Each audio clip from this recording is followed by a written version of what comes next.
What's going on, guys? Orkaz here, and today, finally got into it. We're going to be talking about The Bad Batch, Season 3, Episode 4, and I would say this is probably my favorite episode so far of the season, just because of the ending, to be honest. I'm happy with the ending to the show to this episode anyway. It sets up a lot of good things, and I'm glad they did it this episode because, well, I can just get into it with no spoilers, but with spoilers actually. But the Bad Batch finally reunites with Omega. Hunter and Wrecker are there. They meet up at the end and they reunite, and it was good to see. Really nice to see. Not very emotional. I imagine it was emotional for some people, but it didn't really like get me that emotional. Like, I don't know. But it was good to see though. I liked it. It's kind of cute. So, but it was good, not bad. But it really didn't save the episode, in my opinion. It's a decent episode. Hold on, let me check my review sheet for it real quick. Yeah, it's like a B minus episode. So basically the same as all the other ones. Well, like the other episodes were like C tier episodes, but this one was still definitely the best. Um, Man, I wish we could have. I wish I don't. I'm not really enthusiastic right now. Like, I wish we would have gotten a better episode by now. Because by last season we had Solitary Clone in in episode 3, and that was a 10 out of 10 episode. And even the first two episodes before that, I think we're better than all the episodes we've gotten so far. So it's kind of weird. It's kind of weird so far. Just not really hyped about it. I was really hyped about Bad Batch season 2 last year when I was watching it, but I've not gotten the same enthusiasm this year yet. I don't know why, but I'm just not really into it that much. But with that said, I'll get to like a little summarization of the episode. So Omega and Crosshair, obviously we saw them last episode. They got away, but their ship was damaged, so they make a crash landing on a planet, an unknown planet. I think either the town that they were in or the planet's name is Now, Nau. So like Na or Now. It's kind of weird, but that's either the town or the planet name, according to the Imperial officer we meet in this episode. But yeah, their ship crash lands. Crosshair is able to scan out a landing platform or an airport or whatever. So they go there, they walk there. I guess it wasn't that far, but they get there. They have to disguise themselves so they don't stand out because they're going to be wanted. But they're able to find a way in. They have Batcher with them too, and they need to find another shuttle to get off the planet and get to Hunter and Wrecker. So they go to it, but they don't have chain codes, or else they'd be recognized and be brought in. So they try to get in another way. So they try to bribe the person that's, I guess, controlling that to get in. And she accepts a bribe, but they have to give her 30,000 credits. So they go to a gambling, like a little bar that has gambling in it. Omega is able to gamble and beat a Trandoshan in some card game. I don't know if it was Sabak. I don't think it was. But she's able to make a good amount of money. And but unfortunately for them, an Imperial officer walks in, and Omega got a lot of attention. And it was an interesting callback. It kind of was. Like, if you remember in season 1, when Sid finds out that Omega is really good at gambling as well in like space chess, then she like gets her to like play a lot of the bartender, or a lot of the guests at her bar, so she gets a lot of money and gains a lot of attention. But Hunter was mad because it could attract attention to them, unwanted attention. So it was kind of an interesting callback. Omega gains a lot of attention at the bar, and the Imperial officer notices and then challenges her to the game. But Omega still wins, and they definitely have a lot of money to do this now. But the Imperial officer is like, oh, well, gambling's illegal, so give me a fine. So they do, but they still have enough to get to give the bribe to get a ship, and then they go out, and then their dog Batcher is missing. So they had 35,000 credits. So they give 5,000 credits to a kid that saw what happened, and they took Batcher to like a freaking animal pound, I guess. And I didn't mention this, but the dynamic, I did like the dynamic with Crosshair and Omega, which is why this episode is still decently high. Like, a 7.5 out of 10 isn't terrible. Like, 7 out of 10 is kind of like mid for me. Like, that's like a C tier episode. But this one, hey, gets a B minus, so it's better than a C. So anyway, yeah. I like the dynamic with Crosshair and Omega. You know, Omega's still like this hopeful child that cares. And Omega's this guy that's just done with everything. So Omega's like, fine, if you don't want to help Batcher, you take these credits. I'll go get Batcher with my own money. And Crosshair was about to, but then he was like, you know, he has some care for Omega. And that's why he comes back and helps her. But another thing I forgot to mention, Crosshair wanted to just like blast his way through at the beginning so they could get this shuttle, but Omega's like, no, I don't want to hurt anyone. So let's gamble, let's cheat and stuff.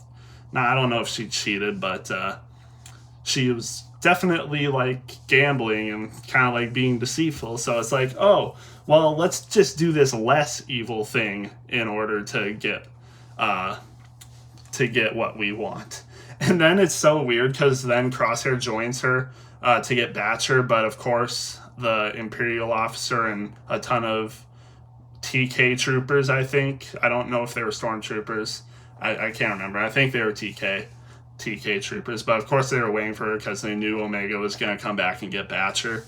And then Omega gives him the credits, and then she's also like, okay, Crosshair, let's do it your way now. And then he just starts shooting everyone. It's like, oh.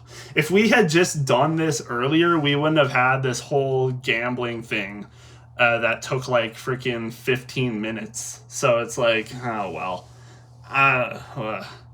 It's another example of them just doing some background stuff in the mix when they could have just done this in like 5 minutes, like just shoot their way through. But no, we need to have this episode last 20 minutes. So let's just do this stuff in the middle of all of it.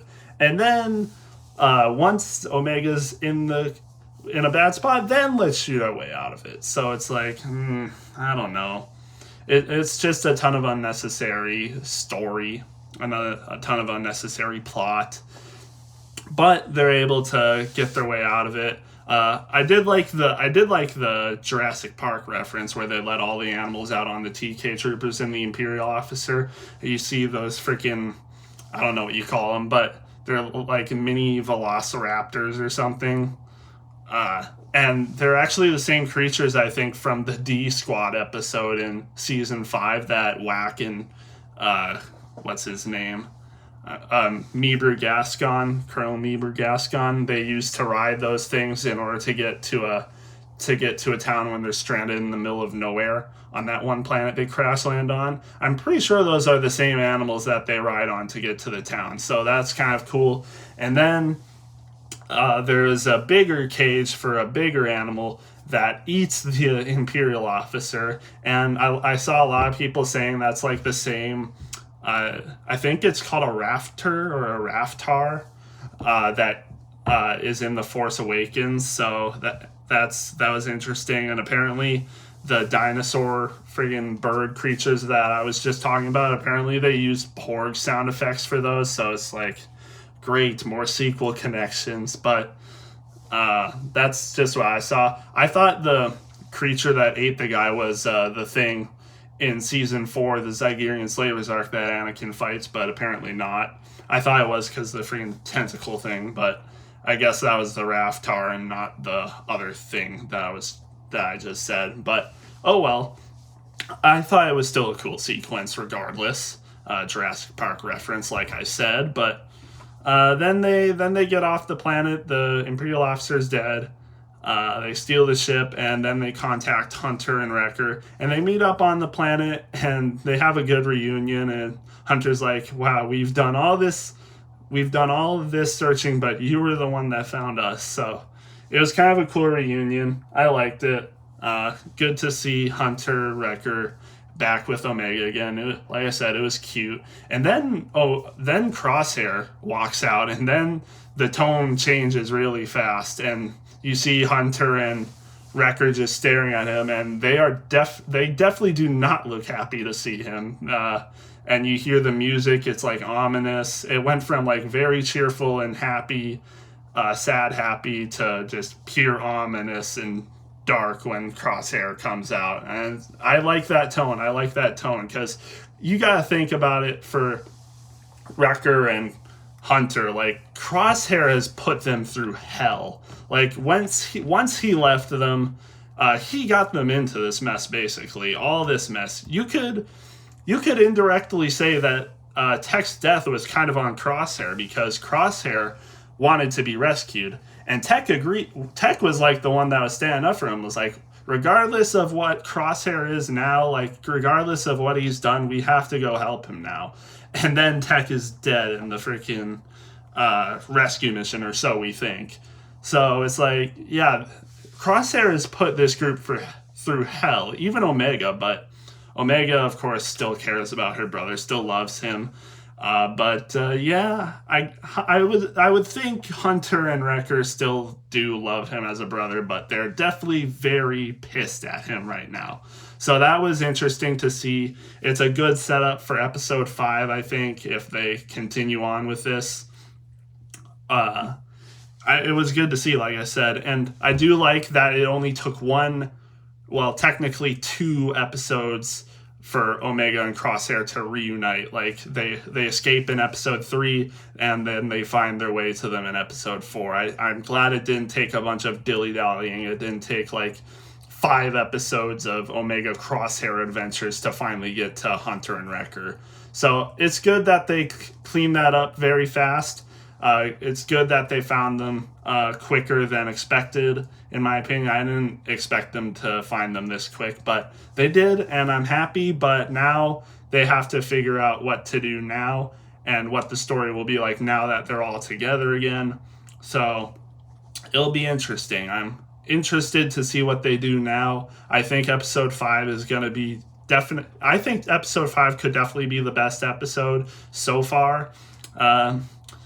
Like I said, the first 4 episodes honestly have been kind of a letdown. Like, I wish we could have just gotten more action or more important plot, I guess. I mean, it's a good build-up, I guess, to the ending, because I'm assuming the ending is going to be, the best part in the whole finale. It's going to be at very climax towards the end, or towards possibly the middle of the season.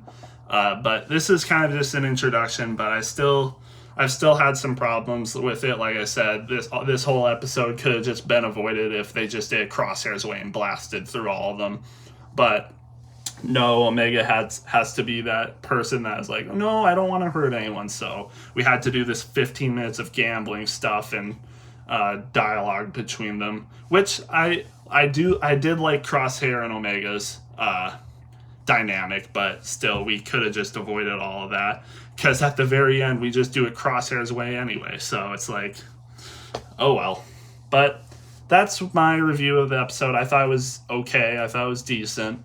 But let me know what you guys thought. We got episode 5 next week. I'm more excited for that one, but we'll see how it goes. Hopefully it gets better from here. We'll see you in the next one.